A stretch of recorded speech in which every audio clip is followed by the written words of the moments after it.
Bem-vindos a mais um episódio do Outcast Podcast, o espaço neurodivergente onde a gente aprende, ensina e traz muitas informações para muitas famílias. E hoje nós temos um convidado super especial, outra vez, porque todos os convidados nossos são especiais. E hoje nós temos aqui Saulo Machado, que ele é acadêmico de medicina, ele é pesquisador, é um cientista. Ele foi indicado pela ONU, tá, como jovem líder. Olha que legal. E a gente tem a honra de estar recebendo ele aqui hoje. Saulo, muito bem-vindo, muito obrigada por você estar aqui hoje nos prestigiando. Eu tenho certeza que a gente vai ter muita coisa bacana para conversar e muita coisa legal para descobrir hoje sobre vários temas. Né? Meu anjo, eu que agradeço, viu? Agradecer você, ao Fred, a equipe toda aqui, né? Um privilégio para mim, um privilégio é meu. Que bom, que bom. Eu fico feliz porque aqui é um espaço, assim, muito democrático, é um espaço onde a gente gosta de conversar e ficar à vontade e deixar o nosso convidado também à vontade. Eu comi pizza, tá, gente? Ah, teve morram de pizza. Morram de inveja que eu cheguei aqui com uma pizza do Oficina da Massa desse tamanho, portuguesa. Meu Deus do céu, este que vos fala mal consegue ficar em pé de tanto que comeu. Pois é, a gente aqui recebe bem, né? Recebe bem, né, Saulo? Saulo, me fala agora vamos falar de você, me conta como que é o Saulo, porque assim, a gente sabe que tem muitos títulos, mas quem é o Saulo por trás dos títulos? Ih, meu Deus, pergunta difícil, hein? Pergunta difícil, Essa né? é a pergunta difícil. Você sabe por que eu acho que a pergunta é difícil? Porque quando a gente fala, por exemplo, um currículo, ou o que você fez, ou o que deixou de fazer, basicamente é o caminho da sociedade que a gente traça e como a sociedade acaba nos definindo. Verdade. Então, assim, na verdade é uma adequação social, né? Um pouco o que eu acredito que os autistas sintam. De certa forma, né? As definições sociais. Sim. E por outro lado, a gente está super pouco acostumado a tentar se entender, a tentar olhar um pouquinho para si mesmo, né? O que é fundamental até para entender o próximo e ter empatia. Mas o Saulo, como você falou, é um apaixonado pela área da saúde. Né? Eu entrei na medicina aqui em Itaperuna, né? Inclusive amo muito essa cidade. Meu filho nasceu aqui e minha mãe repousou aqui. Então, você não era daqui? Eu sou do Rio, sou carioca da Gema. E aí, mas eu não volto. Não volto, não. A terrinha te conquistou. Eu amo isso aqui. A qualidade de vida é outro mundo. As pessoas são diferentes. Aqui é muito bom. Aqui eu conheço gente. Lá eu sou um número. Aqui eu conheço pessoas, sabe? Bacana.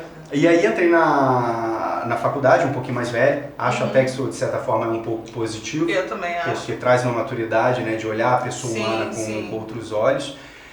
Mas originalmente eu sou físico, né? Então, assim, além de apaixonado por área da saúde, eu sou apaixonado pelas exatas, sou um amante que flerta sempre com as ciências filosóficas, né, filosofia, então você sociologia. consegue ser de exatas, humanas e Eu biológicas. gosto de aprender, Gisele, eu gosto de estudar, que nem você mesma estava falando de você, né? Qualquer coisa bateu na mão. Então eu acho que, não sei se foi o Veríssimo ou o Sabino, tem um conto, eu não lembro qual dos dois que escreveu, mas é um dos dois, falando da compulsão dele de leitura, que precisava ler, estava no hotel, não tinha livro, não tinha nada, ligou lá para baixo, não tinha nem mais bula de remédio.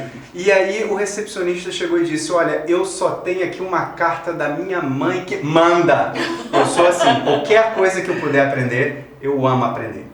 E eu acredito que, pelo menos no meu caso, né, no meu hiperfoco, eu vou querer em profundidade, eu vou querer verticalizar o conhecimento de qualquer área que eu estiver me dedicando. Mas o dia a dia, né, o que a gente chamaria dos hobbies, as minhas paixões, também são múltiplas. Então eu amo animal, tenho um mundo de bicho, adoro animal, sou apaixonado por cuidar, abraçar, afofar, estudar, aprender. Adoro artes marciais, inclusive... Pratica? Pratico. E agora, se Deus quiser, serei competidor da equipe aqui de Itaperuna. Olha, que bacana! Exatamente, conheci os meninos no campeonato, apanhei muito, falei, eu vou competir de novo com vocês, vocês vão ver, e hoje em dia treinamos todos juntos. Que bom! Mas gosto muito de natureza, já fui surfista, hoje em dia eu sou a boia, entende? E como Saulo também, né? Tenho meu diagnóstico de TEA, Então entendo de carteirinha o que as famílias e o que cada um, né, provavelmente que esteja nos ouvindo passa. A nossa trajetória, a trajetória, também exatamente. foi diagnosticado adulto também, né? Chegou ao diagnóstico adulto? Então, eu cheguei a saber quando adulto. Porque quando pequeno, a criança, né, ela é muito mais desinibida, muito mais livre, né? A sociedade, o mundo cerceia a nossa liberdade ao longo do tempo. É verdade. Então, quando criança a gente faz o que a gente quer. Então é fácil aflorar. Então, pai, mãe, colégio, né, sempre percebiam, sempre olhavam, né? Meu pai sempre brinca que chegava alguém novo perto, eu olhava, fazia contato com os marcianos, mas eu fui me aprofundar um pouco mais nessa situação justamente por estar numa área de saúde e por trabalhar na área do autismo, né? Então, até estava conversando com vocês mais cedo na nossa pizza, maravilha! Maravilha! E eu trabalhei durante muito tempo com a modelagem. Quando a gente fala modelagem em ciência, a gente quer dizer o entendimento, a explicação, tentar extrair informações de um sistema que a gente está analisando, da cognição humana. E quando eu comecei a estudar a cognição humana, pela física, pela matemática, pela medicina, né, pelas neurociências, e comecei a pesquisar nessa área, eu acabei olhando e falei assim, gente, o cérebro autista é fantástico. Fantástico! É fantástico, isso aqui é maravilhoso, a gente é o máximo. A gente é o máximo. E aí eu comecei a trabalhar com modelos matemáticos, né, e uma saúde baseada em evidências destinados ao autismo. Mas você começou com a parte mais de exatas. Pela parte de exatas. E como é que foi medicina? Como é que entrou a medicina nisso? Pois é, menina, na casa da vida mesmo. eu, na verdade, eu e minha esposa, ela é física também, né?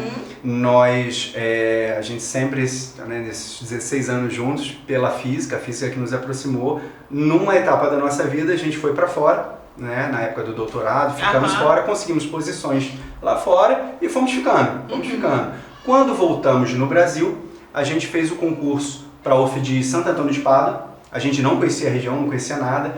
Ela inicialmente passou para a física, para o departamento de física. Eu depois passei para o departamento de matemática. E a gente assim se encantou pela UF, se encantou pelos colegas professores que conhecemos lá. E quando a gente estava andando na beira do rio, na cidade, sem conhecer ninguém, peço informação para uma senhora na beira da janela e ela fala, eu digo para você sim onde é, mas vamos tomar um café? Nunca tinha me visto, aí não tinha como não gostar. É verdade. Começamos residindo em Pádua, viemos para Itaperuna com relação a tratamento de saúde. Então eu estava trabalhando muito, então estava tendo os picos de pressão. Aí tive o privilégio de ser atendido pela doutora Janete, que é até a cardiologista do meu pai hoje em dia. E aí ela começou, faz medicina, por que você não faz medicina? Meu oftalmo, que é de tal cara, o doutor Sandro, vai fazer medicina, pai, você fala tanto de medicina. Aí começou aquele cochicho. Ficou aquela... Exato, eu falei, então eu vou fazer medicina. Conhecemos o doutor Eugênio, ele tinha interesse de trazer pesquisa para cá, foi uma pessoa que é muito fundamental na estruturação da ciência. Já muito tempo, já tinha, agora vão fazer 20 anos de física e matemática. E aí, nesse trâmite aí, eu vou fazer medicina, vamos fazer medicina, entrei em medicina. Quer saber, eu não tô fazendo nada, vou fazer medicina. Mais ou menos isso. Aí eu entrei em 2000 e a gente está em 2025, né? 2025, você faz tanta coisa que o tempo tá passando para você mais acelerado. Matrix. O dia tem 32 horas. E aí entrei em medicina, continuei trabalhando na área das neurociências, né? Continuei me aprofundando. E aí, na área médica, hoje em dia a gente tem verdadeiras renovações no ensino médico. Então tem muita coisa que está mudando. Sim. E aqui os professores também, eu tive muito privilégio de ter essa abertura, deles aceitarem propostas. Vamos tentar fazer isso, mestre? Coloca para jogo, Saulo, vamos lá. E aí justamente me chamou muito a atenção a necessidade de, para ser um melhor médico, ser um médico pesquisador. Porque senão eu seria um técnico. Sim. E eu não quero, né? Eu me formo agora dia 9 de julho, é a colação de grau. Então em julho eu estou formando, se Deus quiser, já é doutor. E aí eu penso o seguinte, quando eu me formar, eu quero ser capaz de chegar para a família que está do meu lado, como eu faço quando eu trabalho, por exemplo, né? Paralelo a isso, eu já tinha feito psicomotricidade. Então eu já atendia pacientes com autismo e outros transtornos. Você já vai para essa transtornos. área mesmo, já vai Eu vou para várias áreas juntas. Eu vou te contar. Eu sabia que ia ser um negócio bem... Eu vou para várias áreas juntas. Eu te entendo perfeitamente, eu sei o que é. Não é falta de foco, é vontade de fazer tudo. É vontade de fazer Entendeu? tudo. É vontade de fazer tudo. Mas uma hora você fala isso, outra hora você fala aquilo, eu falo assim, cara, eu quero fazer. Exatamente. Te entendo. Exatamente. E aí eu tinha o meu doutorado, tenho, né, meu doutorado na física, na física matemática. E aí eu olhei e falei assim, olha, quando eu trabalho com os meus pacientes, né, eu atendi em clínicas, já atendi particular, atendi de todas as formas, aí eu fui para o ensino, então orientei aqui na região muitos profissionais hoje em dia, que eu tenho muito orgulho de dizer, foram meus alunos, orientei na pós-graduação de neuropsicopedagogia, trabalhei junto, aprendi muito com eles. E eu comecei a sentir falta de ir me aprofundando cada vez mais. Então eu tinha o meu doutorado em física, só que eu falei, eu vou fazer um outro em medicina. Aí eu comecei a fazer um outro na UENF, junto da faculdade de medicina. Você está fazendo faculdade de medicina e doutoramento em medicina. Exatamente, na área biomédica. E ali comecei a trabalhar com, novamente, modelagem também, neurociências, e também somei a isso a oncologia. Então eu sou de... Tem tudo a ver, né? Pior que tem, menina. Tem? Pior que tem, porque o organismo você tem que ver como um só. Ai, que entende? bacana. E quando a gente pensa de tratar uma patologia, seja ela oncológica ou seja ela neurológica, não interessa, você tem que ver o organismo como um todo, você tem que ver a pessoa. E era isso também que eu percebia quando eu atendia os autistas. É um curso bem completo, então. É um curso bem completo. Não, lá é maravilhoso, Lá se meninas começar a falar de eu não vou parar. Porque assim, eu sou fã de carteirinha. Nossa, eu sou fã de carteirinha lá do departamento. E, por exemplo, inclusive com o meu orientador, né, o Dr. Arnoldo, a gente está trabalhando na área oncológica, na área de modelagem de sistemas médicos. Então, por exemplo, desenvolver algoritmos que ajudam os médicos a chegarem a diagnósticos melhores, mais precisos. Que legal. E você sabe como eu conheci ele? Me dando aula de filosofia. Olha que homem completo. A pessoa, tá vendo? Assim, então assim eu falei, perfeito.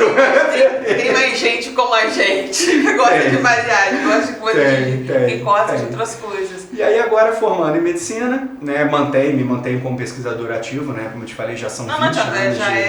Já faz parte, não tem como. Estou no 3º ano do doutorado, né, então quase indo para o 4º, então quase defendendo também. Eu praticamente vou defender o doutorado formando em medicina. E aí, bola pra frente. A pesquisa, ela é assim, a curiosidade humana, né? Eu acho...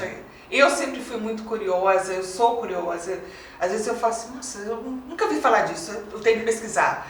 E eu acho muito bacana isso, porque é justamente pessoas assim que fazem as descobertas, que a gente está onde está hoje, porque teve alguém que ficou curioso e não se contentou com aquele cenário. Né? Com aquele cenário. Eu acho muito bacana isso, eu acho que é legal isso, a parte de pesquisa, é muito bacana, eu acho muito bacana mesmo. Você falou que fez psicomotricidade. Fiz psicomotricidade. O que acontece? A gente tem no país uma certa legislação para exercício de áreas, né, e suas respectivas profissões. A física, ela não tem conselho de física, como tem o Conselho Federal de Medicina, o CREFITO, né, o Conselho de Engenharia. Então, certas regulamentações, elas carecem quando você usa a ciência base para campos aplicados.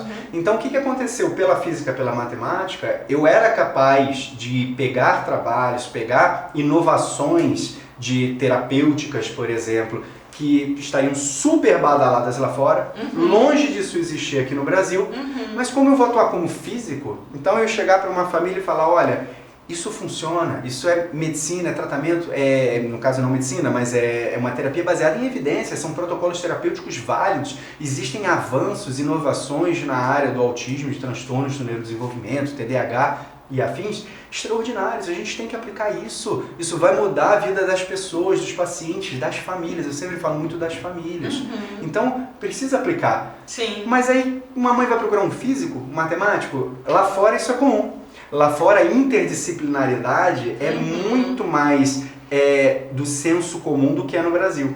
Então eu precisava ir por um caminho e ter uma formação, porque assim, eu não aceito só ter aquele conhecimento. Porque por mais que eu tenha, eu estou lidando com seres humanos, eu tenho que respeitar a pessoa. Sim, claro. Então eu preciso chegar e falar assim, mãe, olha, eu fiz o curso, eu não tenho só o conhecimento, eu te dou essa garantia de que eu consigo aplicar isso com seu filho. Eu sou pai. Eu sei o que eu quero para o meu filho, então é isso que eu tenho que oferecer para as famílias. Então eu fui fazer psicomotricidade, fiz um curso enorme e me encantei também.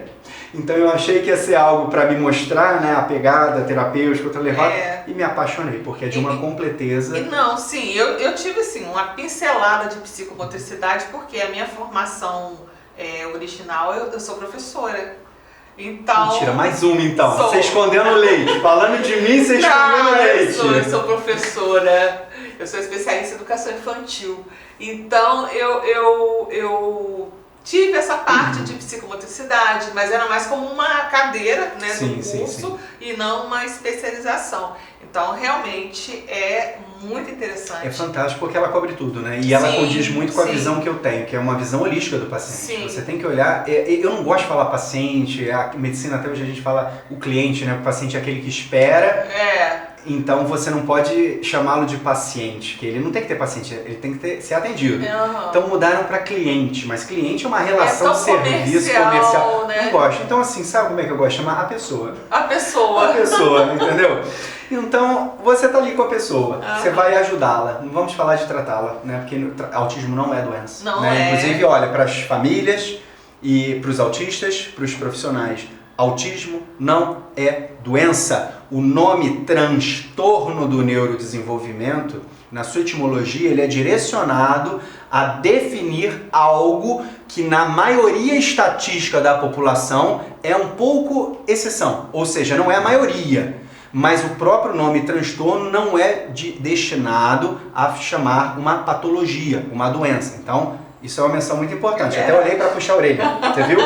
É isso aí. Fiz cara de mal e tudo. Fiz cara de mal, é isso. Mas então eu acredito nisso. Você vai ajudar a pessoa a quase ser um tradutor. Porque o mundo autista ele é maravilhoso. Ele é fantástico. Mas ele tem suas demandas.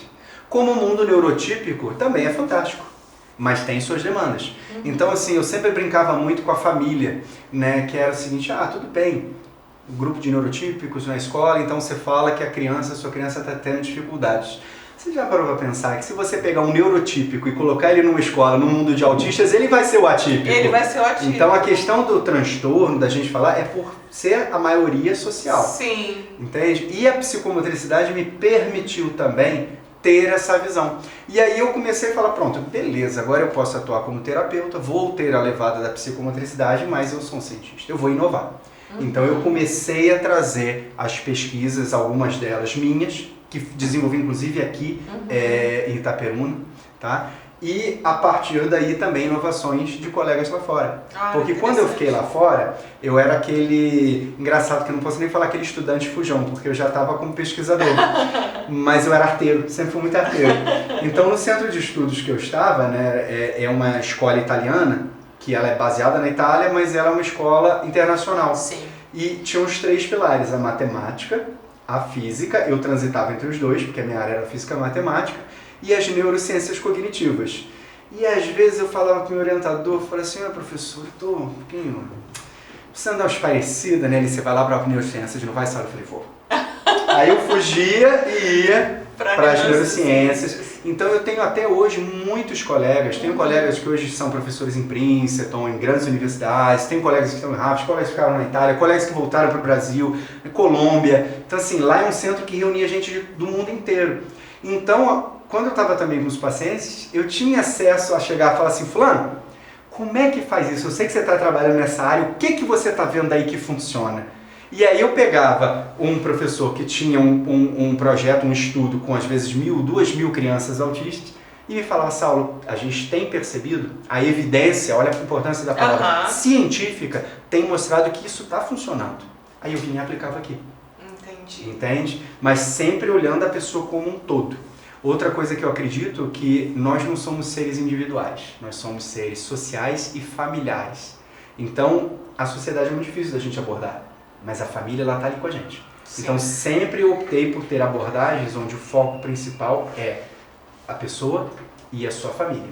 Entender o paciente como um ser familiar também. Porque às vezes família forte, criança forte. Família bem, criança bem. Tem que ser um trabalho em conjunto mesmo, né? Então, assim, a ciência, então, ela pode, né, não só pode, como ela deve chegar à população, especialmente à população de TEA e TDAH, né? E ela tem que chegar dessa forma, por abordagens, metodologias, mais ou menos por isso. Exatamente, exatamente. Eu acredito que quando a gente até estava conversando sobre essa questão de falar de uma medicina baseada em evidências, né? O que isso significa, gente? Não é o que dá certo. Não necessariamente. Quando a gente vai fazer, por exemplo, uma cirurgia e o médico, o cirurgião chega para você, olha, o procedimento é assim, assim, a gente espera que aconteça isso, os exames estão dando isso, você sabe que tem seus riscos. Toda cirurgia tem seu risco, por mais simples que seja. Sim. Só que você vai fazer aquele procedimento, você se submete àquele procedimento, porque você sabe que existe todo um embasamento técnico-científico por trás, que te traz garantias mínimas de que o custo-benefício vai ser melhor. Então é melhor eu fazer aquilo do que não fazer cirurgia. E tem mais chance de dar certo. E aquilo já foi experimentado. Então, eu acredito que quando você vai trabalhar a mente, a cognição, algo que seja neurológico, ele é neurocientífico. Eu preciso trazer a mesma evidência da cirurgia. Então, quando eu acredito que o profissional vai ter abordagem com a família, não existe isso de você se colocar no papel de autoridade e falar o seguinte, olha, isso aqui a gente vai fazer assim porque seu filho é assim, seu filho é assado. Eu até vou abrir um parênteses, vou pedir uma quebra de decoro. A minha advogada, gente, vai ser minha advogada, tá? Qualquer coisa, ó, mexe comigo não, ó. Vou pedir, é assim que fala? Quando fala besteira, para a eminência eu vou pedir uma quebra de decoro. Gente, chegar pra pessoa e falar, quem é você para falar do meu filho? Para ser taxativo, que meu filho é isso, meu filho é aquilo. Quem é você? Você não conhece meu filho. Porque quem está 24 horas é você. Exatamente. O profissional ele pode ter conhecimento técnico, mas ele não tem o conhecimento individualizado daquela pessoa que está ali. Você está entendendo? Então não existe o profissional chegar com a autoridade de ser taxativo com uma terapia A ou B. Eu sou radicalmente contra isso. Primeiro eu chego com a família e falo, mãe, o que você espera? Fala de mim para você. Eu digo mãe, porque em geral são as mães que vão. Sim. Puxada de orelha nos pais também, tá? Eu sou pai e eu sei que a gente precisa cair dentro com as mães, tá bom? O mundo é das mulheres e a gente precisa cuidar mais delas, né? Eu vou apanhar chegando em casa. Vai! Mas eu gosto de chegar para a família e realmente perguntar o que você espera. Porque assim, vamos ser honestos, Gisele. Em última espera, você é mãe, né? Eu sou pai, Fred é pai, Nayara, minha esposa é mãe, né? A gente quer que os nossos filhos sejam felizes. Claro! A gente quer que eles sejam o que eles quiserem, mas que eles estejam bem. Então, para isso, como pais, ainda mais quando a gente está falando de pacientes, né? Adulto é uma abordagem diferente. Sim. Mas quando a gente está falando de crianças e jovens, a gente sabe que essas pessoinhas, elas não estão plenamente preparadas para enfrentar o mundo. E o mundo é impiedoso. Claro! Então, grande parte do que os pais esperam não é que o profissional trate ou cure, não faz sentido falar de cura, inclusive, de algo que não é doença, né? Ou que trabalhe terapias múltiplas. Ele às vezes está preocupado com a felicidade do filho. Sim, como brindar o filho. Ele não quer que o filho sofra um bullying, não quer que o filho sofra porque tem vontade de ir em determinados locais e ele não consegue ir para uma deficiência, uma impossibilidade sensorial. Exatamente. Então, assim, ele quer isso. E aí, então, só fechando, perdão, te cortando essa parte, eu acredito nisso. Eu acredito de chegar e falar, primeiro ver o que a família espera. Sim. E depois, eu sou muito honesto. Eu viro para a mãe, ou para o pai, para a família, para o responsável, e falo, você sabe o que é autismo? Você entende o que sobre a palavra autismo? O que você sabe? Porque você me dizer o que você espera, você vai também me dizer como mãe. Eu vou te ajudar nesta área, porque quem sou eu, né? Você Sim. é mãe, você é pai, você é a plenitude do seu filho. Mas como profissional, é nessa área que eu vou te ajudar. Então eu preciso que você me passe qual é a sua visão. A partir daí que você vai realmente olhar, vai estar observando a criança, fazendo uma avaliação profunda, porque o que eu vejo também muito vamos colocar enlatado, vamos fazer terapia disso, terapia daquilo. Porque então, entende? ele acabou virando comércio. Eu não queria falar a palavra, não, mas vende, autismo vende.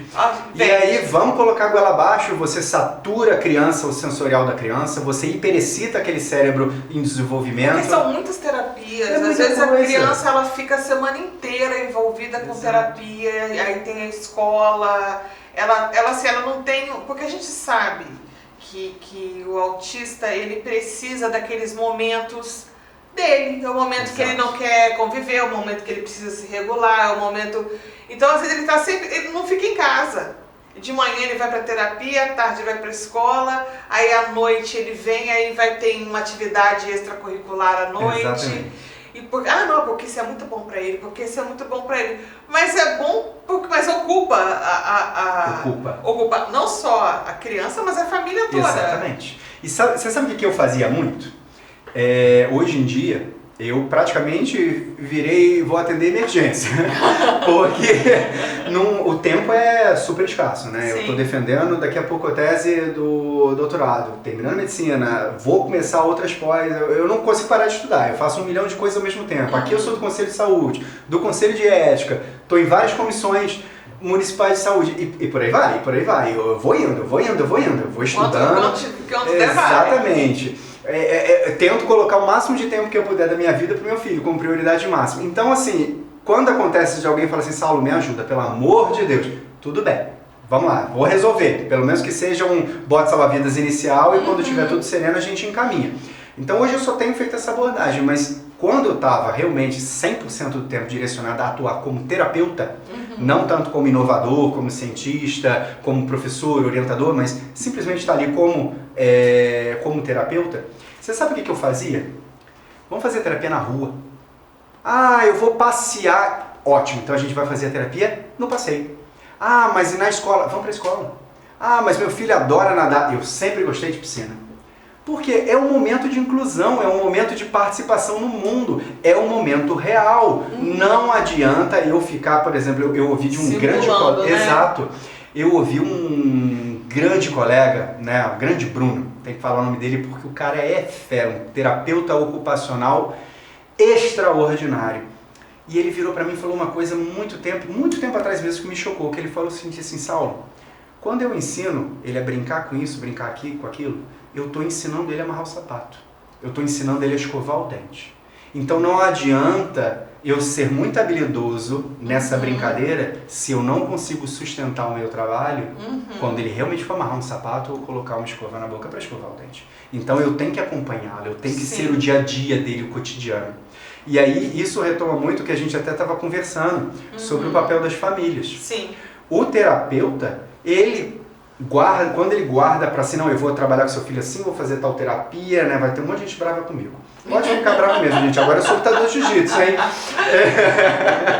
Quando ele guarda para si o mecanismo terapêutico, o que ele está fazendo? Ele está com medo. Ele está com medo de perder o paciente ou está com medo de expor uma falta de conhecimento. Porque se ele se garante, se ele tem um conhecimento de causa, de fundamentos daquela terapia, ele tem a percepção que ele está ali meia hora com aquela criança, a família está 24 horas por dia, 7 dias na semana.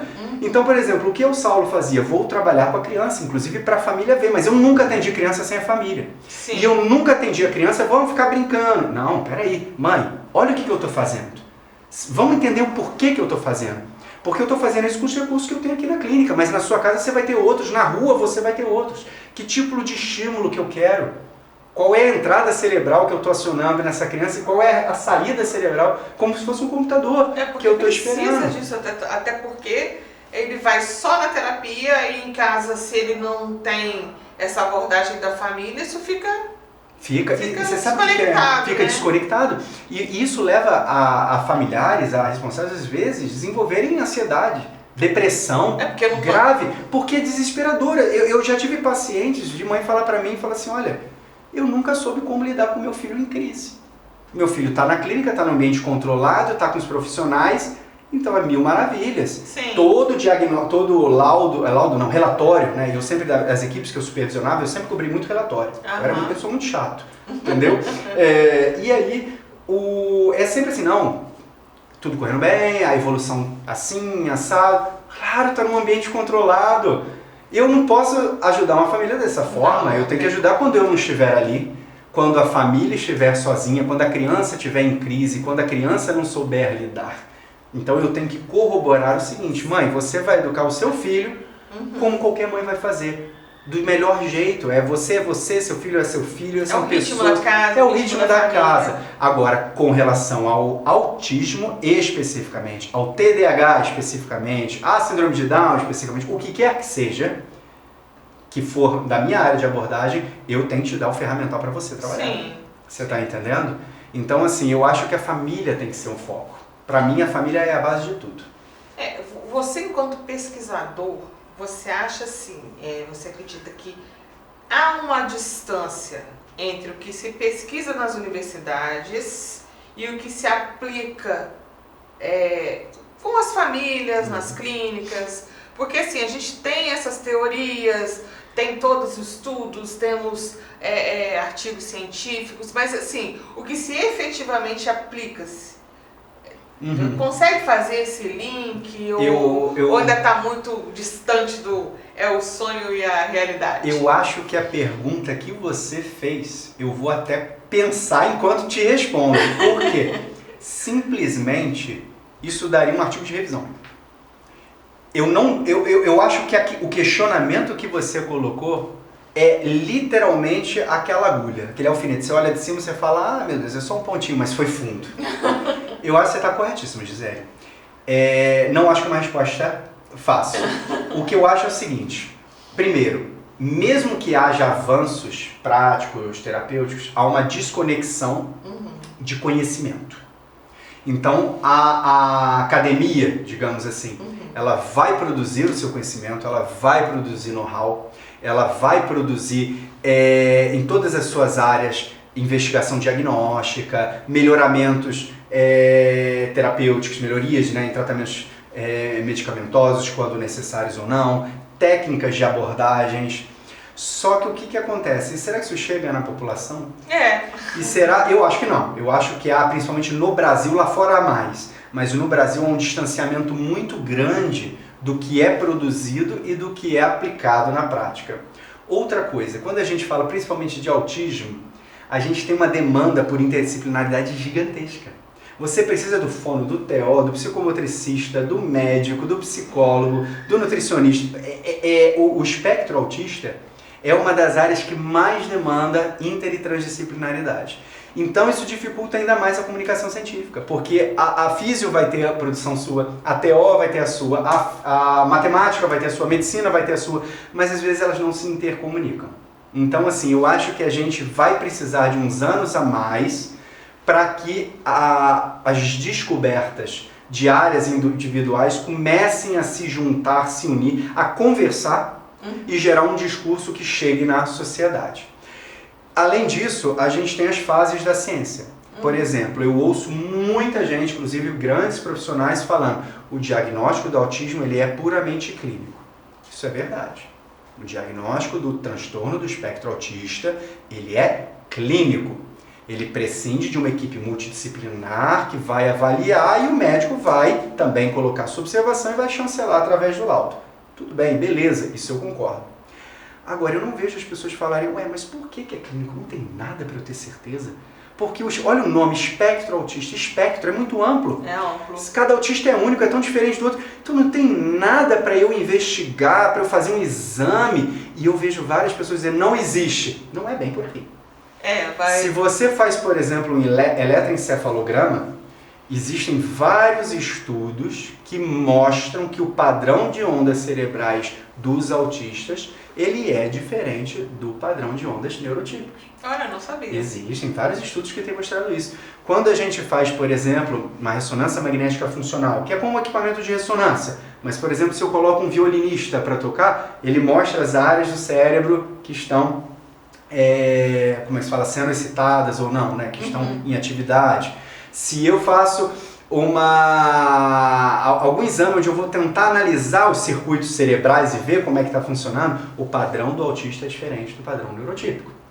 Agora, para isso chegar e ser usado no dia a dia, Então o meu problema é as pessoas entenderem, não é porque eu não tenho agora um exame que vai me corroborar o diagnóstico clínico que não vai ter no futuro. Não fica batendo martelo falando que o diagnóstico é clínico, por enquanto é. Outra coisa, eu vejo muitas pessoas me perguntarem, qual é a causa do autismo? Agora falando que vacina gera autismo, o leite gera autismo, o glúten gera autismo, andar de ponta, tudo gera autismo, gente. Não é assim. Nós hoje em dia temos estudos, comprovações, evidências científicas muito sérias, mostrando que no mínimo 85% vem de painel genético. Ou seja, o autismo ele é genético. Então a gente sabe o que causa. É difícil. Por quê? Vamos pegar a trissomia do 21, do cromossomo 21, síndrome de Down. Eu, na replicação celular, na fase embrionária, eu tenho um cromossomo a mais, que é o 21. Eu deveria ter um par, devia ter 2, eu tenho 3. Tenho a trissomia do 21. Então, muito simples, eu pego aquele embrião e vejo, poxa, faço um exame cromossomial, tem um cromossomo 21 a mais, tem trissomia do 21. Pronto. O que acontece no autismo? No autismo, nós descobrimos hoje em dia inúmeros genes que são capazes, estão correlacionados ao transtorno do espectro autista. Só que aí a gente tem outro senão. Será que esses genes, cada um contribui com o quê? Precisam estar juntos? Precisam estar separados? Qual é a dinâmica celular? Quanto mais peças eu tenho no quebra-cabeça, mais difícil é montar. E no autismo, para variar, né? É o quebra-cabeça. E aí a gente entra também numa outra questão, que é a epigenética. A epigenética, ela é o quê? O nosso código-fonte, o nosso computador, o nosso sistema operacional é o DNA, são os nossos genes. Só que se eles estão ativos ou não, ou seja, se eles estão expressos ou não, agindo ou não, fatores ambientais podem atuar.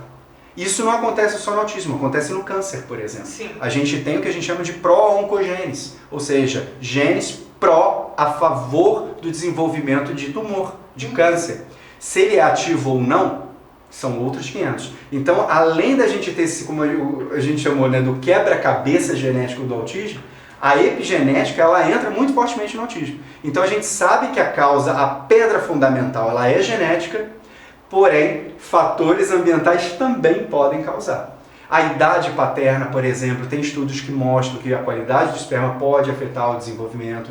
E o que eu acho importante, né? Então, assim, a gente viu, respondendo a sua pergunta, que falta uma comunicação ciência-sociedade, ciência-profissionais, falta cara de pau dos profissionais se atualizarem, perceber que não é porque a gente tem uma área técnica de atuar como terapeuta, como médico, não interessa, você tem que se atualizar. Exato. E eu entendo também o lado deles. Estou brincando, puxando a orelha, mas eu tenho que puxar a minha também, porque na época que eu atendi eu também não fazia. Porque não dá tempo, a pessoa precisa colocar o pão nosso cada dia em casa. É lógico. Então, qual é a solução? Profissionais mais planos de saúde que paguem melhor. O plano de saúde paga pouquíssimo. Vários profissionais só aceitam fazer particular porque o plano de saúde não repassa. Então, se a mãe não quer um profissional bem pago, ela não vai ter também um profissional que tem tempo de se aprofundar, de fazer uma pós-graduação, de estudar. É muito complexo. É complexo, é um problema social. Porque, por exemplo, você atua também na saúde pública, né? Que você falou lá. Então, é justamente isso, esse acompanhamento, né, no público, ele hoje não consegue ser integral, não consegue ter... É muito difícil. Mas, de novo, isso recai numa mudança de paradigma. Principalmente quando você tem uma saturação de possibilidades, como acontece muitas vezes no sistema público, o que cabe? Cabe os profissionais entenderem. Preciso formar as famílias. Preciso preparar os familiares. Eu preciso dar condição às famílias. Com isso, você desafoga. Uma criança que está o dia inteiro fazendo terapia, além de ser ruim para ela, difícil para os familiares, é muita gente. Sim. Se você pega e dá para aquela criança o que ela precisa, no autismo, por exemplo, eu sempre percebi isso comigo e com os meus pacientes. O mínimo é o melhor. Deixa ser o mínimo possível. Todo autista, todo ser humano, tem suas demandas, suas necessidades e dificuldades e suas habilidades. Então, quando você é capaz de unir as duas, pegar aquela criança, pegar aquele jovem, pegar aquele adulto e corroborar de alguma forma a que aquelas demandas, as necessidades deles sejam reduzidas, sejam mitigadas e depois, com as suas habilidades, ele próprio começa a ser capaz, você dá autonomia, você dá independência, você dá um melhor relacionamento, você tira o peso de vida dele, você tira o peso de vida da família, é melhor para todo mundo. Porque o objetivo é justamente esse, é dar maior funcionalidade para que ele possa ter aquela independência e se determinar socialmente, né? Esse é o objetivo mesmo. A gente sabe assim que o diagnóstico de TED, TDAH, eles são, né, precisa de uma abrangência multidisciplinar. Então, hoje a gente sabe que a gente tem uma demanda muito grande de diagnósticos, né? Primeiro porque a gente passou a conhecer mais, então não é porque todo mundo é autista, não é isso, é porque hoje se estuda mais e hoje é capaz de ter uma capacidade maior para poder estar identificando.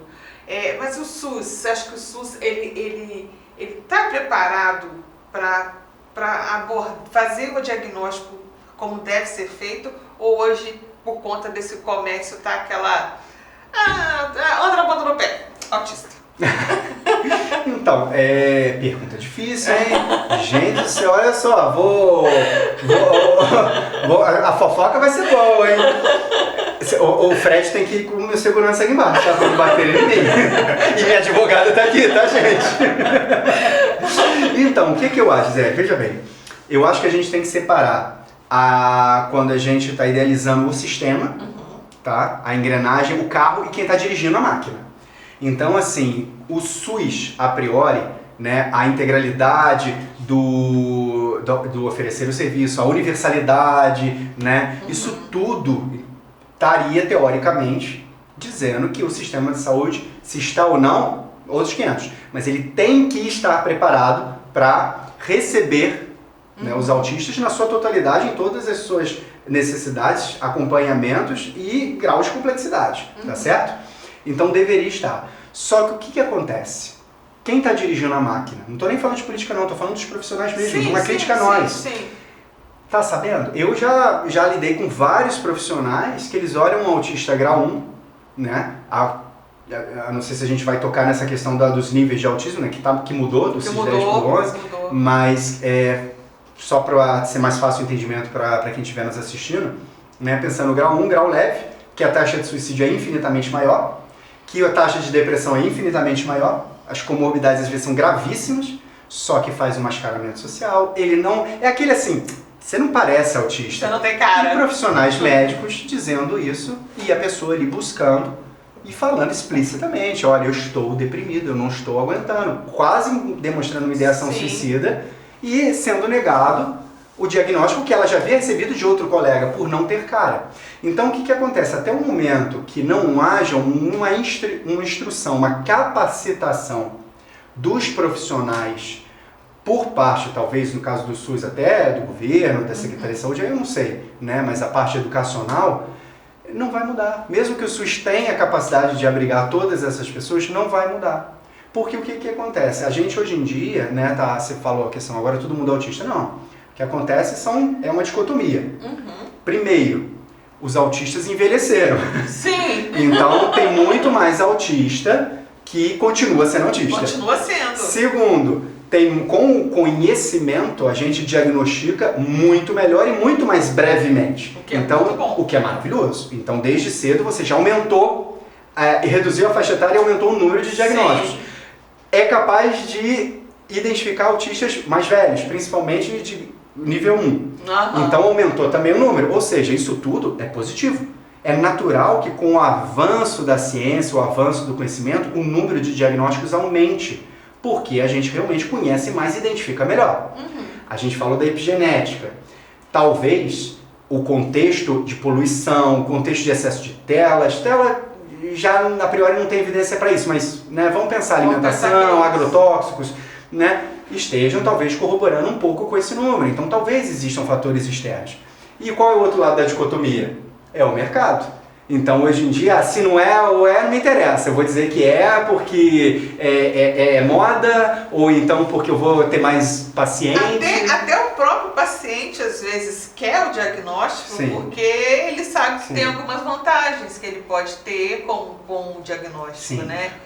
Sim, Então, porque às se vezes... ele não é autista mesmo, né? Que ele saiba que ele está tirando a cidadania e o exercício do direito de quem realmente precisa. Exatamente, exatamente. E assim, aí que eu questiono. A pessoa não é autista, mas ela quer ser porque ela acha que vai obter uma vantagem e ela chega para o profissional porque há todo um estudo, você faz uma consulta, você faz testes e ela consegue burlar isso por quê? Então, note, olha interessante, é que nem o computador firewall, né? A proteção antivírus. Eu vou te falar de uma experiência própria. Eu já tive questão de paciente adulto de querer que eu encaminhasse para um médico que confiava muito nos meus relatórios, na época longe de estar formando em medicina, né? Então queria muito que eu induzisse esse colega do tipo assim, olha, se ele está falando vai dar certo, para ter esse diagnóstico. Eu falei, não, olha só, eu acho que você tem que investigar sim. Na minha área, eu não posso falar por outros domínios do conhecimento, mas na minha área você não... Eu sabia que não era. E eu conhecia a índole. Na minha área você não preenche os requisitos. Eu sugiro que você procure outros profissionais. Eu não posso colocar no relatório algo que eu não esteja vendo, porque isso tanto para mim quanto para você é falsidade ideológica. Exatamente. Isso é muito sério, isso da cadeia. Nunca mais ele procurou nem a mim nem os colegas para aquele laudo. Eu te falo porque assim, na minha área... Eu não sei nem se eu falei certo, não sei nem se é falsidade, mas... Não, existem muitas concurseiros, sabe? E eu vejo pessoas assim falando assim, TDAH e PCD... Aí eu falei, não. Mas autismo Eu falei, Não, porque assim, se for PCD, né, para poder fazer concurso. E o TDAH, ele a priori é mais bem visto. Então a pessoa vai querer um TDAH, porque eu sou agitado, eu tenho déficit de atenção, eu tenho TDAH. O autista tem o arquétipo, tem, né? Todo mundo fala, às vezes, igual quando eu peguei meu diagnóstico, que assim, eu nunca cheguei a pensar que eu fosse TDAH. Eu achava que eu era distraída, que eu ficava, não quero fazer isso agora. Eu achava que era isso. Mas, quando eu peguei meu diagnóstico, eu falei, nossa, então é isso. Pra mim foi bom, foi libertador. Né? Mas eu não pensei em criar eu sou distraído. Porque a pessoa acha que só porque esqueceu um copo, eu também sou tão distraída, acho que eu tenho TDAH. Meu TDAH não está ajudando. Hoje, assim, você vê muito das pessoas falando isso invalida. Isso é seríssimo. Porque aí quando eu falo que eu tenho TDAH, né, quando eu comento com alguma pessoa assim, a pessoa já olha pra minha cara assim, achando que eu sou daquela autodiagnosticada. Sim, exato. Né? E pra mim não foi isso, porque eu não procurei esse diagnóstico. Eu comecei a fazer terapia por outras questões e acabou chegando nesse diagnóstico. Eu não procurei isso, até achei que era tudo, nossa, era a minha personalidade. Mas não, é um transtorno.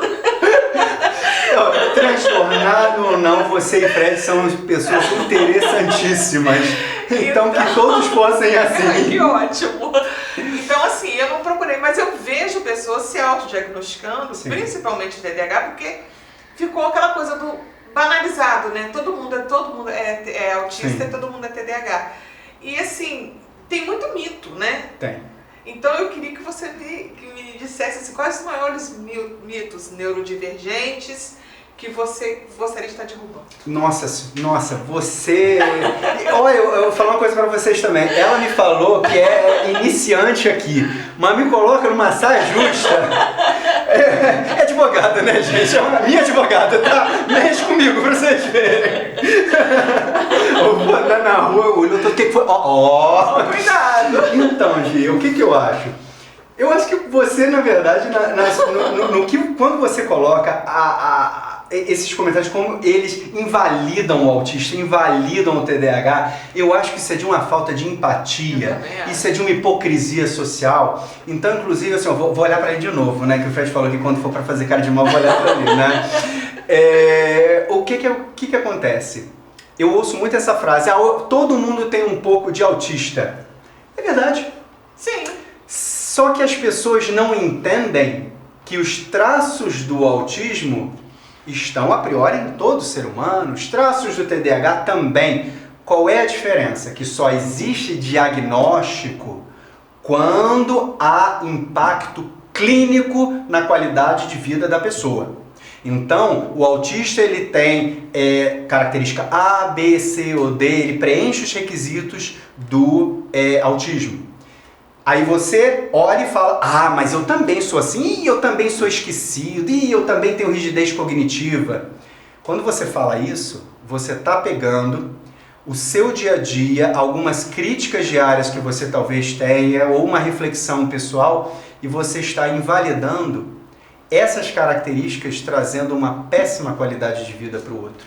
Você está invalidando o sofrimento alheio.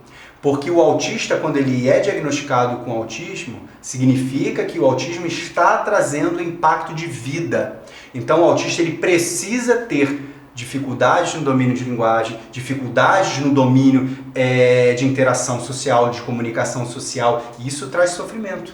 Não é à toa que traz depressão, a taxa de suicídio ela é gigantesca. Então, por exemplo, a expectativa de vida de autistas de grau 1, autistas leves, é muito mais baixa do que da população em geral. Mas por quê? Não tem nenhuma alteração fisiológica clara, não tem nenhuma alteração anatômica, nenhuma cardiopatia associada, qualquer coisa, algo patopatia associada, não tem. É simplesmente um transtorno do neurodesenvolvimento. Então por que morrem tão cedo?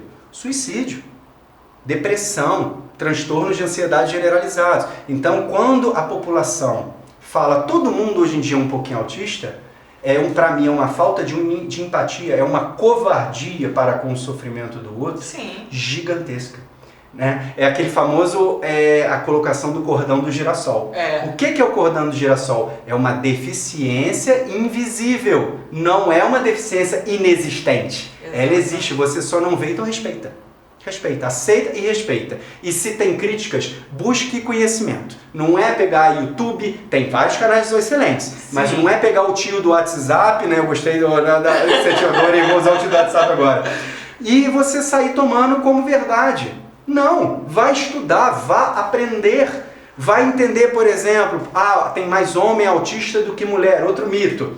Tem, estatisticamente. Só que a gente não sabe até que ponto.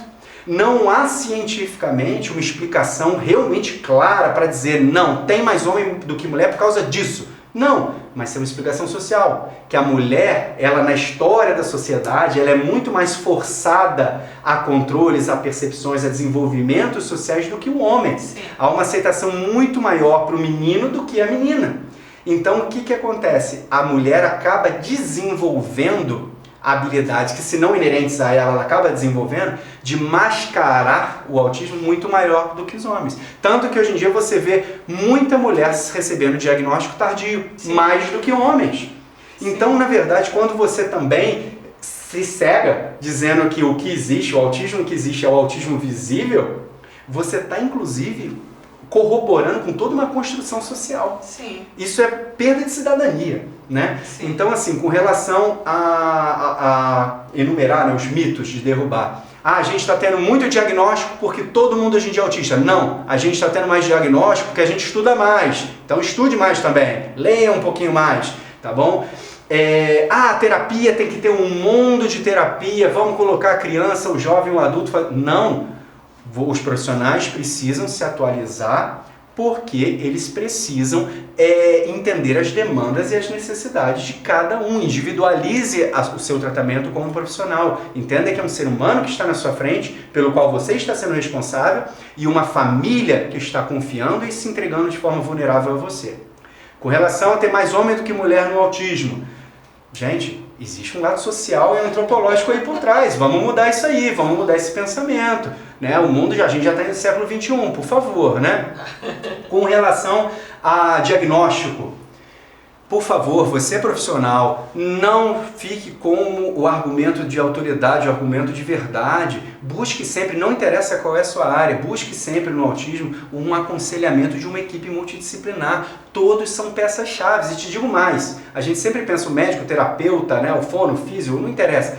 O professor, o cuidador. O professor é um dos melhores profissionais que existe para corroborar. No nosso caso, no caso do meu filho, o relatório escolar foi determinante.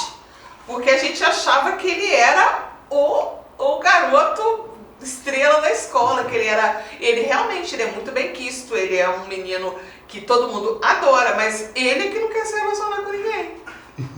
Ele que às vezes se cansa. Então quando veio o relatório da escola, a gente ficou assim, não é possível. Eu fui lá conversar com a coordenadora, que eu falei, não estou entendendo isso aqui. Né? Porque a gente tinha uma percepção dele em casa, porque tem ele em casa, né, só com a gente, e ele na escola é outro universo. É outro universo. Então a gente, né, ficou achando que... Você vê como que é importante o professor. Eu li recentemente que uma mãe, ela fez um vídeo reclamando porque a professora tinha pedido para que ela procurasse um terapeuta para poder... Ela identificou pelo comportamento da criança e tal, ela indicou que ela procurasse um neuro, Ela, nossa, quem é a professora para falar isso? Era o quê? Ela é médica? Ela não sei o quê? Gente, o professor é o papel dele. A primeira... Eu fui professora e a gente convive com a criança ali, você observa Sim. coisas que a mãe... Que a gente com olho de mãe, por mais que a gente ame e perceba coisas que ninguém percebe, mas fica aquela coisa daquela busca não tem problema, mas o professor não, ele tem um olhar clínico, ele tem um olhar profissional. Então ele percebe se a criança não está ouvindo direito. E tem experiência. Se ela não enxerga direito, se ela força. Ela tem essa preocupação.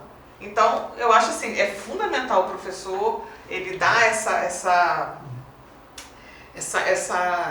esse feedback para a família, que acho que é importante demais. Falando em professor, você acredita que a formação médica atual... Olha a saia justa, olha a dificuldade, eu vou ficar sem emprego. Você acredita que a formação médica atual, ela está preparando mais os profissionais para lidar com neurodivergências? Eu acho que ela está se esforçando. Olha, não vou falar nem sobre eu vou chegar na formação médica, né? Que aí a gente está falando de ensino superior. Uhum. Na minha opinião, eu fico brincando, fico fazendo farra, fico dando puxão, né? Mas, para mim, profissões como terapeuta, que está ali 24 horas por dia trabalhando, vivenciando aquilo ali. Técnico de enfermagem, que realmente está colocando a mão na massa. Enfermeiro, que está ali colocando a mão na massa. E professor de base, professor das primeiras formações humanas, acho que eu não falei nem pedagógicas, falei formações humanas, deviam ser profissões, no nosso Brasil, endeusadas, as mais bem pagas de todas. Porque, gente, é literalmente quem está construindo a sociedade. Exatamente. É a base de tudo, é o fundamental de tudo. Por exemplo, eu tenho colegas médicos, na época que eu estava ali bem na linha de frente como terapeuta, que era maravilhoso. Eu ouvi profissionais médicos falando, eu adoro pegar um relatório multidisciplinar, porque eu vou pegar aqui a parte do diagnóstico de acordo com o que é preconizado no manual diagnóstico. Mas as experiências, as vivências, por exemplo, que os terapeutas vão ter cuidando de inúmeras crianças por anos e anos, várias horas ali, vai desenvolver um ajuste muito mais fino, o professor, do que eu mesmo vou desenvolver. Tá certo? Então, assim, eu acho que a gente já tem um problema da educação, que a gente tá, você me perguntou da educação médica, então a gente já está indo para o ensino superior. Mas e toda a base, e todo o caminho que esse aluno percorreu para chegar nessa formação médica. Então, para ele estar na formação médica e a formação médica ajudar a tratar o neurodivergente, ela tem que ajudar esse médico a ter empatia, que ele deveria ter desenvolvido ao longo de toda essa base educacional. É o que se busca hoje, né? Exatamente. Uma educação mais inclusiva, Exatamente. uma abordagem mais humanizada. Mas a gente sabe que a gente está engatinhando nessa seara ainda. Mas também tem muito preconceito da própria sociedade.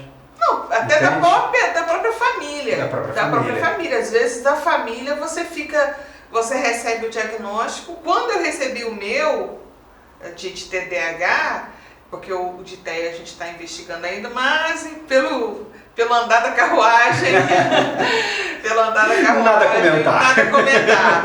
Mas eu quando eu falei, né? Aí eu lembro assim, a minha mãe ainda falou assim, você parecia, era muito distraída. Mas assim, foi pra ela, pra minha família, foi uma coisa assim tão, tipo, nossa, natural, né? Tipo, não é natural, acho que não deram um crédito. O que também invalida, de certa forma. Invalida. Não criticando, mas também invalida. Não, criticando. Eu queria, mas eu não ia fazer isso. Criticando mesmo. A família, ela tem que ter esse olhar. Mas aí é o que você também falou da educação superior, da formação médica. Se você, por exemplo, não tem profissionais que estejam constantemente se atualizando, profissionais médicos ou das áreas que estão formando o futuro médico, como que o aluno que está fazendo uma faculdade de medicina, ele vai olhar de forma diferente para o neuro diferente? Entende? Então você precisa de uma atualização, você precisa que isso pare de ser invalidado. Você precisa que não tenha professores que falam, não tem cara de autista. Não, ele tem déficit cognitivo, não tem atraso de linguagem, então não é autista. Não tem nada a ver. Não tem nada a ver. Meu filho, vai ver que mudou o DSM, mudou o CID. Isso é antigo, ó. Você está um ano atrasado, não chegou no Brasil ainda, mas lá fora todo mundo já usa. Já mudou. Se atualize. Então precisa que os profissionais, e principalmente os profissionais formadores, se atualizem. Precisa que a sociedade também se atualize. Então você, por exemplo, vou te falar exatamente, você, por exemplo, colocou, você é uma grande advogada, você não se preocupa das pessoas olharem, poxa, mas ela tem TDAH? Será que eu, não sei, olha o preconceito. Gente, a chance dela pegar o seu processo e ler em frações de segundo e dar uma aula para o juiz é muito maior do que a de um neurotípico, tá? Então, assim, as pessoas olham para as demandas e não olham para as habilidades. Entende? Aí o ler rápido é uma coisa assim, às vezes o Pet fala assim, dá uma olhada nisso aqui. Eu falo, já Você faz leitura dinâmica. Aí ele vira e fala assim, não, você não leu isso. Você não leu isso. Eu falei, li. Mas é porque eu faço leitura dinâmica. Eu achava que era preguiça. Não, é a sua forma de pensar. O cérebro é diferente do TDAH. Tanto que, por exemplo, é muito comum quando a gente fala do autismo, tanto que na atual corrente diagnóstica, você não tem mais os graus de suporte. Não é mais grau 1, grau 2, grau 3. Porque os graus não era leve, moderado ou pesado. Era o grau de suporte que a pessoa precisaria ter, dada uma ausência de autonomia e de independência. Hoje em dia a gente tem uma estrutura para diagnosticar o autismo e fala, ele é autista, ponto final. Agora, ele tem prejuízos em quais escalas de linguagem? Ele tem atraso em quais escalas, em quais setores, quais domínios da cognição? Então você mudou para um diagnóstico, ninguém é mais ou menos autista, mas você tem uma percepção mais ampla das demandas e isso ajuda muito, inclusive, para você atuar, para você tratar, para você trabalhar, para você corroborar melhor da qualidade de vida dessas pessoas. Então, assim, você tem uma transição muito grande no diagnóstico e isso precisa ser revertido também numa transição da visão da sociedade. Sim, claro. Tá certo? Que é exatamente, por exemplo, eu já falei, minha advogada. Minha advogada. E aí, por exemplo, quando você tem essa mudança, quando essa mudança os profissionais enxergarem que já mudou, já teve essa transição diagnóstica, a sociedade também entender, ela vai perceber que o autismo não vem sozinho, ele vem com muitas, como se fala, com muitas comorbidades. Então, por exemplo, eu tenho uma dislexia muito leve. Então, assim, minha lateralidade é maravilhosa, eu me localizo muito bem, eu tenho coordenação motora muito boa, mas eu troco algumas letras. Então, quando eu tive aula, por exemplo, de farmacologia, eu chamava o professor, mestre, dá uma olhadinha aqui, eu estou escrevendo certo, porque 2 S, cedilha, isso me confunde, eu troco. Então, eu vou ter meus erros ortográficos. Mas hoje em dia eu produzo conteúdo para uma das maiores empresas médicas do país. Eu escrevo os textos, eu produzo os artigos, eu estou editorando as revistas com um colega da Federal de Vitória. Então, assim, eu leio super rápido também, porque eu não vou conseguir ler letrinha por letrinha. Então, eu fotografo praticamente a página. Então, tem uma demanda da ortografia? Tem, mas e o outro lado? E a velocidade para você ler um livro, para você gerar informação, produzir informação. Sim, então, assim, as pessoas têm que ter noção, né? Eu costumo dizer mais ou menos a frase do Homem-Aranha, com grande poder, uma grande responsabilidade. Tem dificuldade, mas tem coisa boa também, gente. Tem. Vou te pedir só um instantinho para a gente falar dos nossos patrocinadores. Com certeza. Então, a gente tem o nosso patrocinador, Primeira oficina da massa, a melhor pizza da região. Foi maravilhosa. A gente recebe aqui, a gente recebe com carinho. A coquinha gelada foi a coisa mais portuguesa, gente. Olha, pode pedir a portuguesa aqui. Autoescola opção, né? A sua melhor opção para a carteira de habilitação.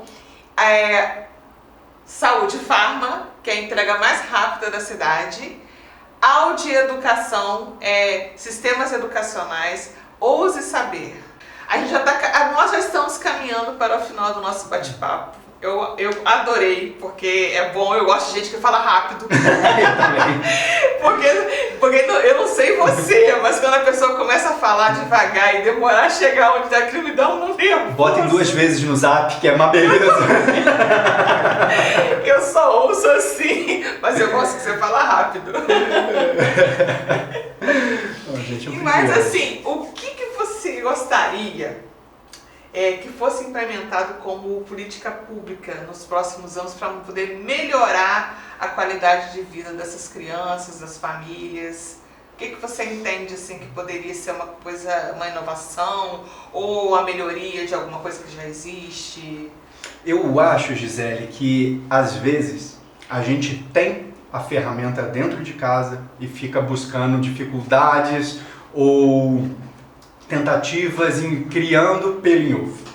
Eu acho que esse é um caso desses. Eu acho que a gente tem tudo para dar certo. Eu sou um cara muito otimista. Eu brinco, eu dou os meus puxões de orelha em mim, nos outros, falo, peço desculpa se eu errar, né? Até peço desculpa se tiver incomodado alguém. A intenção não é essa de forma alguma. Mas eu acho que a gente tem que dar o seu melhor. E quando as pessoas percebem isso, eu me sinto perdoado. Mas eu tento ser muito otimista. Então, assim, eu vou te dar um exemplo daqui de Itaperuna, daqui da região. Aqui, Campos, Pádua. Eu tenho certeza absoluta, não chega a ser científico em evidências científicas, mas eu te dou certeza disso, da existência de profissionais, e não é 1, 2, não, são vários. Né? Como eu falei, eu orientei vários, sei que são maravilhosos, vejo pessoas na linha de frente aí. Então eu sei de carteirinha que nós temos profissionais maravilhosos, tá? Profissionais de várias áreas. Então uma coisa muito simples, é a ferramenta que está em casa. Se você pega profissionais, eu pego, esse físio é maravilhoso, esse TO é maravilhoso, esse fono é maravilhoso, esse médico, esse psicomotricista, e por aí vai. E já houve aqui várias organizações, vários congressos, vários simpósios, mas o que acontece? Pessoal, vamos nos juntar e vamos definir uma capacitação. Capacitação dentro das escolas, para os professores, um curso que a secretaria, a BAR, que pode ser a Secretaria de Saúde, junto com a Secretaria de Educação, vamos abarcar, vamos levar uma capacitação para os professores, vamos levar uma divulgação para a sociedade, para as famílias. Então existem grupos de pais e mães atípicas, são muito fortes aqui na Itaperuna, são pessoas muito engajadas, muito instruídas, muito a favor da causa. Então nós temos esse material humano. O que a gente precisa fazer? Junto desse material humano, organizar capacitações para difundir a informação. Porque aí quando a gente difunde a informação, a gente tem um efeito dominó. Então todo e qualquer planejamento municipal, estadual, o que quer que seja, na área da saúde, ele primeiro não pode ser só da área da saúde, tem que ser da saúde e da educação, no mínimo, tá? Então, você tem que entender que trabalhar com a neurodivergência é trabalhar com diversos setores da sociedade. Sim. E esses profissionais, eles acabam sendo o pivô de atualizações, o pivô da cascata do dominó da capacitação. E aí, com isso, a gente tem um mundo de outros profissionais também capacitados, a gente tem famílias sendo melhor capacitadas e uma sociedade que invalida menos e que tem mais empatia. Então, eu acho que é esse o caminho. O material já está aí, é só organizar, é só querer. É porque as famílias, assim, eu acho que ninguém pensa na capacitação das famílias. Porque você, é o meu filho, eu coloco lá na clínica, mas assim, e a capacitação daquela mãe, daquela... O problema é que também é difícil, né? Muito. E quando capacita, fala que está capacitando, mas praticamente está instruindo sobre o autismo. A mãe não está nem aí, gente. A mãe ela quer cuidar da criança dela, ela quer que a criança fique bem. Então, olha só, no autismo tem o meltdown, o shutdown, né? Ela tem os seus momentos de crise. A criança pode ficar esgotada, pode quase de apagar de dormir, pode ter picos de agressividade, né? Você sabe disso. Eu não preciso dizer pra mãe que isso existe, ela sabe, ela vive. Ela vê isso. Aí eu vou dizer o seguinte, não, mas olha só, pelo modelo de inferência bayesiana, a inferência não faz sentido. Eu tenho que falar, mãe, quando acontecer, vamos fazer isso. Vamos fazer uma privação sensorial, vamos trazer um relaxamento, vamos analisar se, por exemplo, um aumento de estímulo, por exemplo, um abraço apertado é melhor para o teu filho, ou a ausência, a retirada do estímulo é melhor. Vamos analisar como reequilibrar Você quer ver uma coisa? Estereotipia. O que é estereotipia para o autista? É um mecanismo de regulação. Então o que eu tenho que ensinar a mãe? Como regular a criança. Eu tenho que dar técnica. A capacitação para as famílias ela tem que ser concreta. Eu tenho que formar a família. Eu não tenho que ser um instrutor de ficar falando sobre o autismo. Eu tenho que falar sobre o autismo, trazer conhecimento de causa para a família, para ela entender o que ela está fazendo, mas eu tenho que dar a ferramenta. É o fundamental. Eu tenho que formar um terapeuta dentro de casa. E para fechar bem bonito. Eu acho que vai ser bem difícil. Pra fechar saia justa. Bonito. Saia justa não. Agora é paz, agora é o relaxamento. é tipo uma ginástica aeróbica, a gente ficou, aí agora vem aquele relaxamento. Qual a mensagem que você deixaria para as famílias, né, para acalentar, para uma mensagem da gente que vive isso, né, vive o autismo, cada um a sua forma, até porque o espectro ele é amplo, amplo no sentido de cada um ter a sua própria realidade, né? A minha realidade de autismo é uma, a sua é outra, de outra família é outra. Então, assim, muitas famílias às vezes se sentem isoladas ou não são acolhidas como deveria ser acolhidas, então eu queria que você deixasse uma mensagem bem bacana do fundo do seu coração. Essa não é saia justa não, essa é o coração bem quentinho, bem apertado. Você sabe sinceramente o que eu falaria? Eu não falaria como profissional não, eu falaria como pessoa. Eu diria o seguinte, meu filho ele é cria daqui de Itaperuna, né? Foi uma gestação de alto risco, foi um parto de emergência. Se eu não tivesse na medicina, se eu não tivesse nessa cidade, eu talvez tivesse perdido meu filho e minha esposa. Ficou na UTI, convulsionando, coração quase parando. Se não fosse o pessoal da ANEL aqui, doutora Annelise, doutor Wellington, ele não estaria aqui. O corpo da pediatria, da obstetrícia, doutor Rogério, doutor Djalma, foram assim, eu vou mencionar porque foram anjos de Deus nas nossas vidas. E foi aquele medo constante de aquele serzinho que eu já o amava antes de nascer, será que eu vou vê-lo crescer? E hoje em dia, cada sorriso que ele dá é o meu mundo inteirinho. Eu não preciso de mais nada. É tudo. Então, eu vou até olhar para ali, né? Eu olhei para puxar a orelha, mas eu vou tentar olhar para ali. Para você que é mãe, para você que é pai, para você que é tio, para você que é avô, para você que é avó, eu não vou dizer ame infinitamente, dê graças a Deus por esse serzinho que está com você. Eu não vou dizer isso, porque isso já existe, isso já acontece. Então você já ama. Como pai, eu tenho certeza que se eu ficar horas e dias aqui falando sobre o amor que existe sobre a nossa criança, nosso jovem ou nosso adulto, né, a pessoa com a qual a gente lida e que a gente ama, eu nunca vou conseguir chegar na plenitude, na infinitude desse amor. Então não vou entrar nesse aspecto, mas eu vou falar de você. E o mais importante é se aceite e se perdoe. Porque não tem como a gente amar tanto alguém, como eu sei que vocês amam, a família neuroatípica ama, não tem como você errar com essa pessoa. Ah, Saulo, mas eu não fiz o melhor. Você fez o melhor que você pôde. Ah, mas eu devia ter descoberto o diagnóstico. Você fez o melhor que você pôde. E você está encarando maus bocados. Então, para não perder o puxão de orelha, eu até bati aqui, né? Para não perder fechar com o mesmo jeito, levanta o bumbum da cama, se olha no espelho e fala o seguinte assim, eu sou o máximo para essa pessoa que eu estou cuidando. Eu sou imbatível.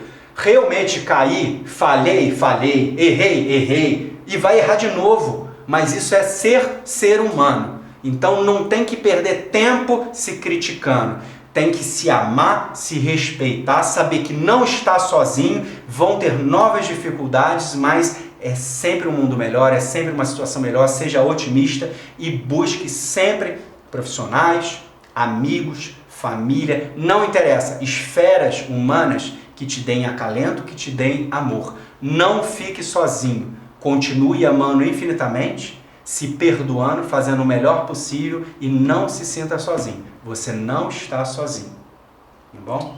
Falo de todo o coração. Foi lindo. A mão tá gelada aqui, tá? Ela sabe, a mão que assim, é algo que me toca profundamente. Falar do meu filho, eu tenho que segurar. Filho é parte da gente. E talvez ele esteja encaminhando para um diagnóstico também. Mas é bom, a gente vai saber, vai cuidar e é assim, né? Exatamente, eu tô ensinando ele até dar rotinho na cara dos outros, uma delícia. Pai, só ensino besteira. Minha esposa não falo nada não. Ensina que é uma beleza, eu só ensino besteira. Porque eu sou meio bagunceira, não posso falar nada não. Gente, esse foi, sem dúvida, um episódio muito especial. Eu agradeço a companhia até agora com a gente aqui, com esse papo maravilhoso, Saulo. A gente falou de coisas muito bacanas, eu tenho certeza que muita gente ficou emocionada, porque eu fiquei emocionada. E é assim, esse aqui é o espaço para a gente poder ficar desse jeito mesmo. É um espaço família, é um espaço de diversidade, é um espaço acolhedor. Saulo, muito obrigado. Parabéns muito pelo obrigado. trabalho, parabéns pelas pessoas que vocês são também. Muito obrigada, muito obrigada. Gente, para vocês que adoram o nosso conteúdo, sigam nossas redes sociais e nosso portal www.outcast.com.br. Até a próxima!